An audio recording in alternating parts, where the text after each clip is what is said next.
gonna make the profiles boom, boom, boom, boom, boom, boom. What it is, I'm gonna tell you exactly what it is today on Gunner's Profiles, and I'm gonna tell you what it ain't. What it is real talk in real life by a real one, homie. And what it ain't is added preservatives, bullshit, fake stories. We don't get down like that, man. Look at that thumbnail right there. I said, look at that on Pyro. Look at that thumbnail right there. Yes, indeedy, today on Profiles, we're gonna talk about a situation, man. Two different situations where Southsiders from two well-known, well-respected Southern barrios, you know, in the Southern California region, helped me out, man. One of them saved my life. The other one backed my play, and I reciprocated that right back. Now, I've told these stories, but I've never elaborated on them and never told you in the entirety. So let me tell you, sit down here. Let me give you a little knowledge you're definitely not going to get in motherfucking Hill College, right? We're going to make some power moves in shower shoes right now. Trip out on this. So, when I got arrested and I was young, and we all know what happened, I ended up getting put in CYA, California Youth Authority, stretched out a little bit, a little something, something. They wanted to make me pay my debt to society. They wanted to see if I could handle my business. So I was getting, they was about to find out. I was about to find out too, because right along with them, I was going through this little process. You know, this was like what they have going on right now, this integration, before all this shit, right? They were trying to, Governor Pete Wilson was trying this with the Norteños and the Sureños down south, integrating us, mixing and mingling, putting us down south and putting them up north, and it wasn't working out good for anybody, right? Especially the administration, because again, we weren't conforming to what they thought they were going to have us doing. No way, right? Get a whole bunch of Mexicans and a motherfucking burrito, that motherfucker gets to popping. You already know what it is. So anyways, that's what was taking place in the early 90s. So I found myself in Fred C. Nellis right off Whittier Boulevard in Southeast LA, and I'm doing the only thing I can do, and it's survive, right? Survive. So every day I have to keep my head on swivelization, man. You know, the pinta bound is going to be real eventually in the future, but as of right then and there, I was CYA bound, right? I was there. I was posted up like a thumbtack. I wasn't going nowhere. So they weren't giving me the benefit of the doubt. They had my ass stationed right there. So you ain't going nowhere, huh? Orale. How about get up, Chucky? Hey, fuck you in that movie. Okay, right? Straight up. My antennas were up for the most part, right? I was doing the best I could. Put it like that. There were situations every day that developed, and it was bad. It was bad for a young kid. But at the end of the day, man, it was what it was, man. I'm still here, right? I'm still here. I survived through that bullshit, man. I can survive through a lot more. And believe me, a lot more is coming. I already know what it is. So anyways, I'm posted up. And every day, I would have to go to this square area. Now, the square was one of the most dangerous places I ever went in my life. So I got to go to yesterday. You said High Desert was. Well, I never went to High Desert yet. You know what I mean? So this was for me, right? So this square area was dangerous because you never know what any Southsider was thinking, you know, what he was plotting and planning on me, or any of the other Norteños, you know. So it was pretty dangerous, and you had a heightened sense of awareness. Like you'd be looking at everything. Everyone starts getting con un tweaker. Fuck your ass, just like that. Going sores all over your face. Fuck, you know, from the sky. The nervousness was there. So every day that I would go, I would have to be way up to par and looking around. And, you know, if I had another homeboy with me, that relieved a lot of the stress because he could look that way, I could look this way, then we could switch, right? Switch. Utterly like house party. Switch. Utterly below. Switch, right? So that's just what it was. Now, I remember this particular day that this first Southsider man saved my life. And I say he saved my life because I honestly believe that he did. That if he wouldn't have did this movida, if he wouldn't have looked out for me like this, it could have been ugly. Now, the Vato, I want to give him respect. He was from a water out there in the San Gabriel Valle called Puente, La Puente. Right? And up until this point, I had heard of the Vato, but I had never really met anyone from there. The Vatos from Puente, all tatted down, taqueated. Puente, orale, La Puente. And I would hear that Vato because they were well respected. But at the same time, I never met or talked to anyone from that particular neighborhood until this day, right? And man, ultimate respects to the whole Vato.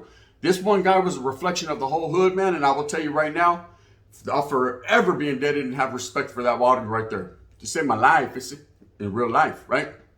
I could only say real life because I still have a real life. So trip out. We went to the school area that day. There was a teacher named Mr. Reinhardt. And his class was a faulty-ass class. Everyone used to hate going to his class, especially the Norteños, because he was such an old man.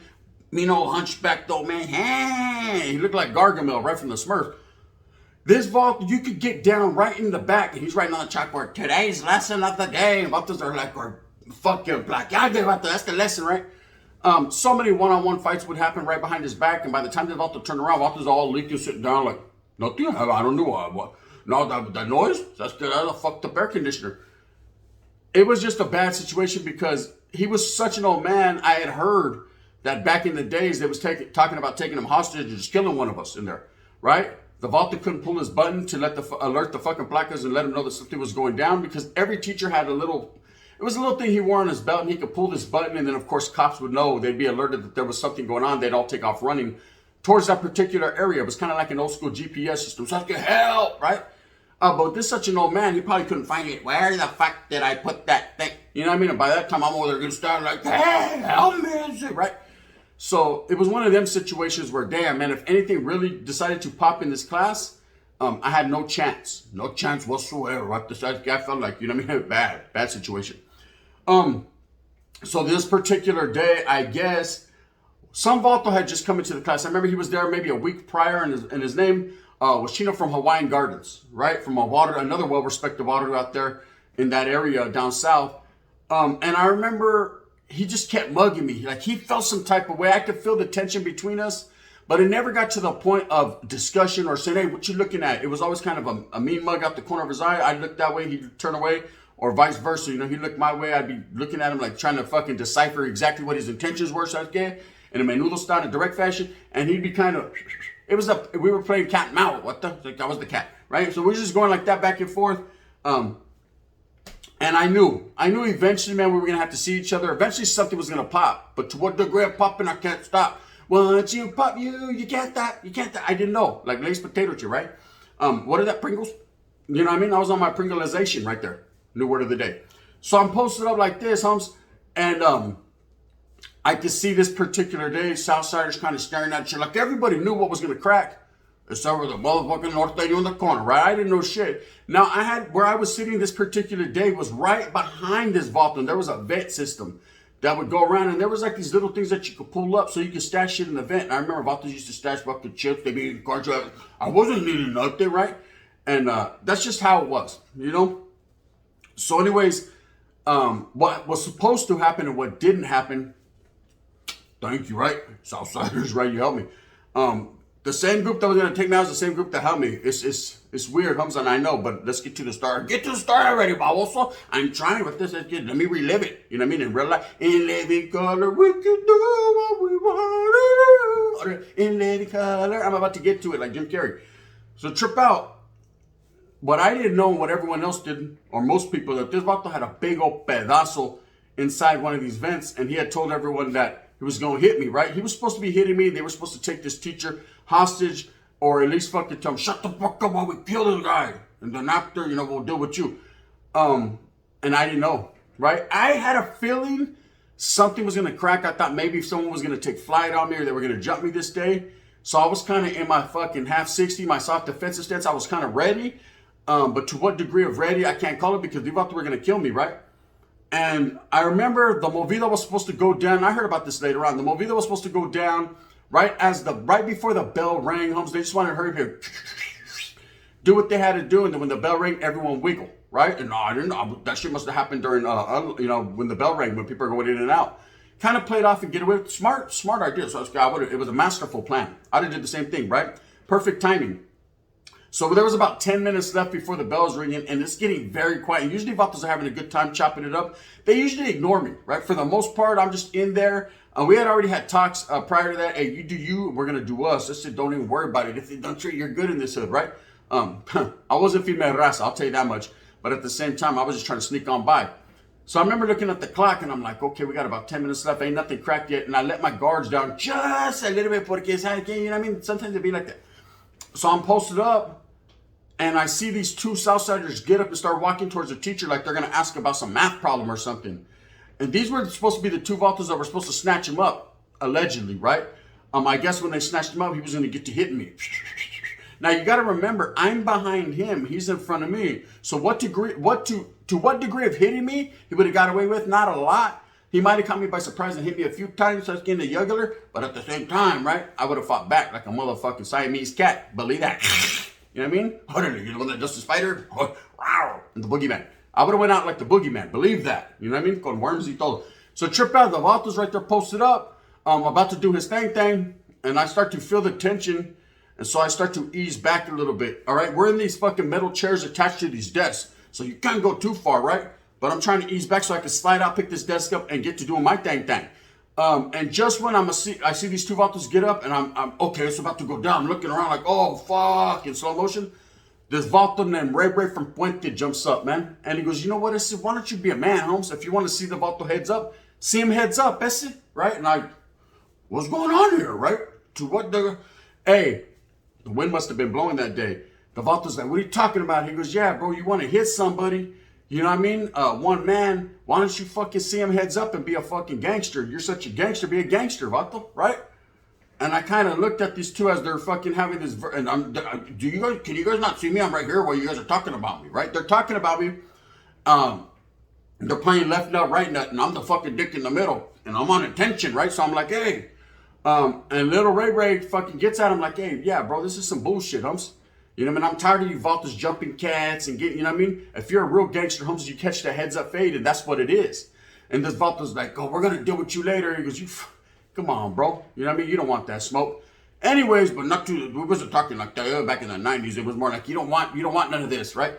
But you get it, right? I'm just trying to decipher it to nowadays language. Nowadays language is different. You know what I mean? We're talking about Ben Davis baggy fucking silver tab language. Today is fucking skin tight ass fucking leotard language, right? So we're just trying to mix it and mingle. Anyways, so trip out. He checks him and he saves me. Bell rings. A couple of my homeboys come walking up. I'm able to wiggle out.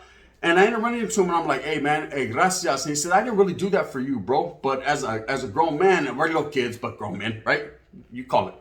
He was like, I don't like that. I don't like sneaking up on anyone and booking them and this and that. And he kind of gives me the rundown of the story. And I'm like, gracias. It's payback time. Without getting fucking the first movie that done on me, right?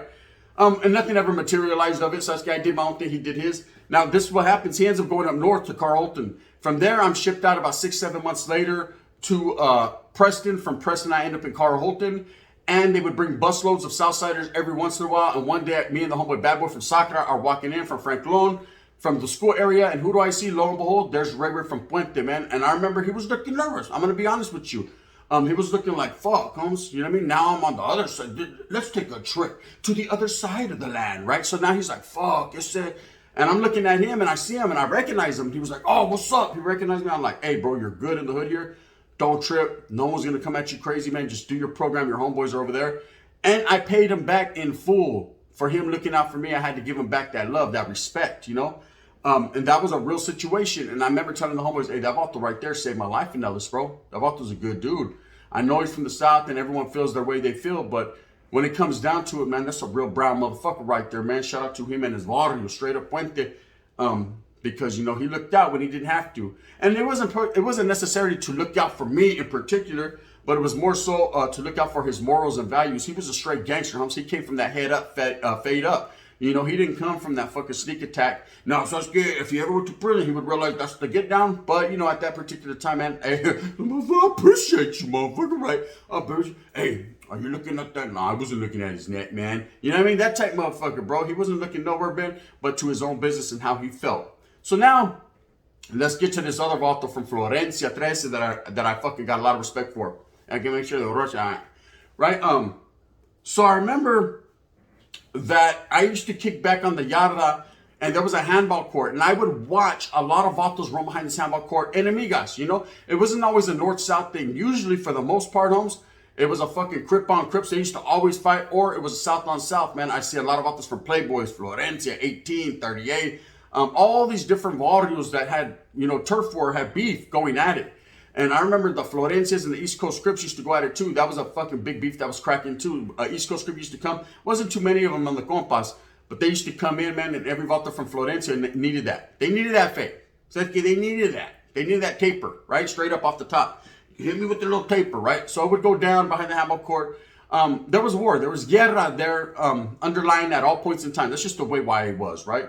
And I don't see why it's intriguing to some people. To some people, they're like, "Hey, that's kiddie stuff." Yeah, but the fucking big old piece of metal wasn't. You know what I mean? I'll tell you that much. That's a good grown man would shiver and shake on that motherfucker.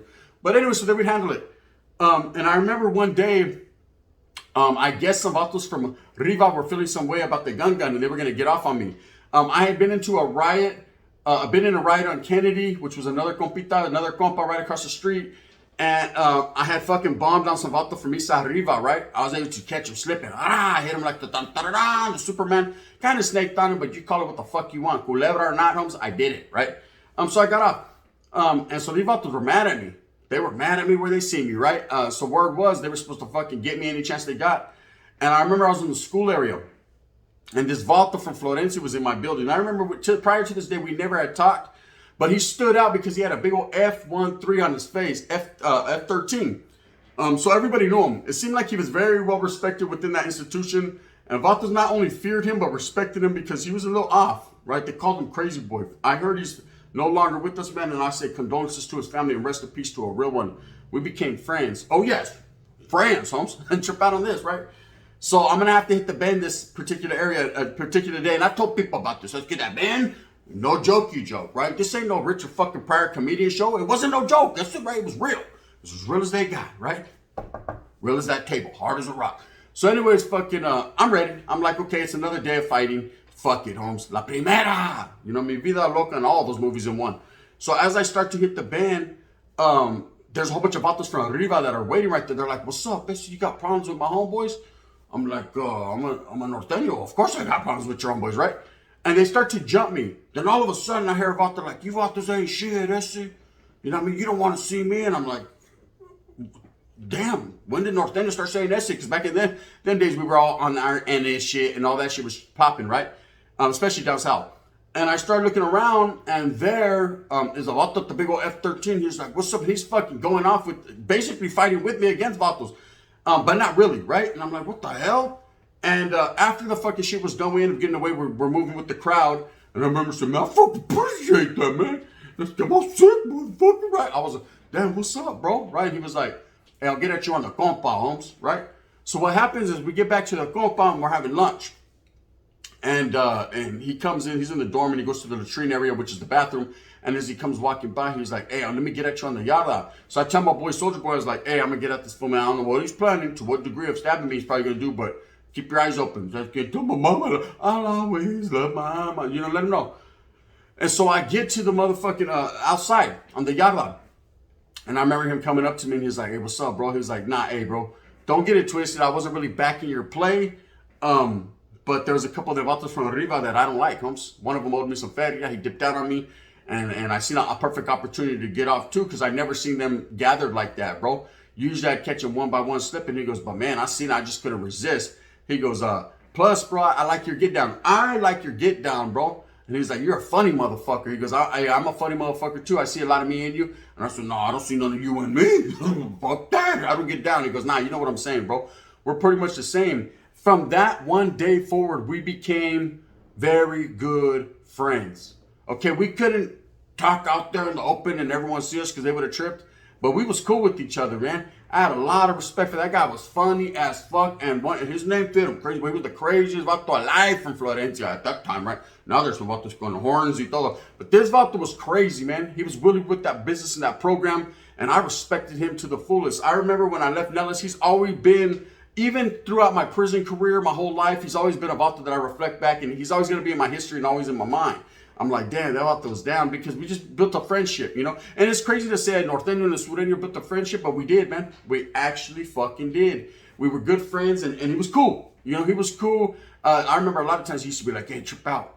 Let me borrow a bar of soap. I said, shit, you got hella bars of soap, fool. He's like, no, but watch what I'm going to do with it. See, what my plan is I'm going to take that soap, throw it in the sock, beat the shit out of fucking one of my rivals, and you vatos are going to get blamed for it. Bang, bang, right? Because it's going to have your finger. I said, fuck you. He was just cold like that, right? I was like, dang, you're going to use a soap from a Norteño to beat up on this vatos too much. But that was just the way he thought, man. He didn't see, and we used to have discussions, he didn't see North and South. He seen enemies, and that was it. He was like, you vatos ain't never did shit to me, and I don't never intend to do shit to you unless we go to prison, to which I'll probably cut your shit. And I was like, and I understand it. Likewise, right? Respects, pero no disrespects.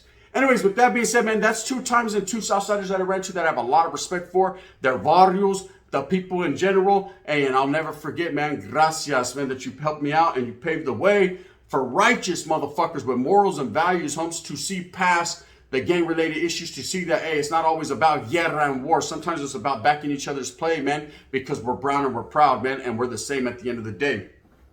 I don't know, can't call it like an alcoholic. I just said it like and let it. Orale, oh, pow, somebody got the motherfucking tape. Prove me wrong. Let's just stamp that. Reverse it. Is it worth it? Anyways, with that being said, man, I hope that you move fast with a purpose. Hope that you get everything that you want coming to you. Remember, at the end of the day, it's all about, man, having those morals, having those values, being real to yourself, teaching your kids the right way, teaching the raza that at the end of the day, it's like, yeah, we all gonna get Taco Bell because nothing else is open. Bang, bang. If you like this, please hit that like and subscribe. If not, you can hit that thumbs down. Heavy is the head that wears the crown. I'm gonna continue to strive and struggle for what I truly believe in, which is the righteousness of the people. And you know this, man. Orale, Smokey. You know what I mean? Tell her to put some whack in it.